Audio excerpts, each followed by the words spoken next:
ક્યાંથી આવ્યા છો? વાંકાનેર. શું નામ? પઠાણ અફજલ ખાન અકબર ખાન. ફાઇનલી દીકરીએ ગ્રાઉન્ડ પાસ કરી લીધું છે, કેવી ખુશી થાય છે? ખુશી થાય બેન. શું કહેશો બીજા ગર્લ્સને?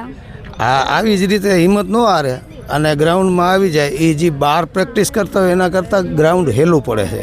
આ છોકરીઓ આપણને ગ્રાઉન્ડમાંથી જઈને આવે ને એટલે છોકરીઓ એમ કહે પપ્પા આપણે બહાર જે ઉબડ-ખાબડ જે રસ્તા ઉપર દોડતા હોય એના કરતાં અહીંયા ગ્રાઉન્ડ સારું છે. તો 1 મિનિટ વહેલું બહારના ગ્રાઉન્ડમાં જે ટાઈમિંગ થતું હોય ને એથી 1 મિનિટ વહેલા આ ગ્રાઉન્ડમાં થઈ જાય છે. ઓકે. આપના દીકરીને કેટલા ટાઈમથી પ્રેક્ટિસ છે? અમારી ગયા વર્ષથી જ હતી. 2025માં તે મારી છોકરી પાસ થઈ ગઈ. 2 છોકરીઓ પાસ થઈ છે બરાબર. એક પઠાણ મુસ્કાન બાનુ અફજલ ખાન અને આ હિના બાનુ અફજલ ખાન. એટલે બે મારી છોકરી છે. અને પરમ દિવસે 9 તારીખે છે ને 9 ફેબ્રુઆરી એ છોકરીનું આ દોડ હતી તો એ ગ્રાઉન્ડ પાસ કરી લીધું. બંનેનું પાસ. ઓકે, સરસ.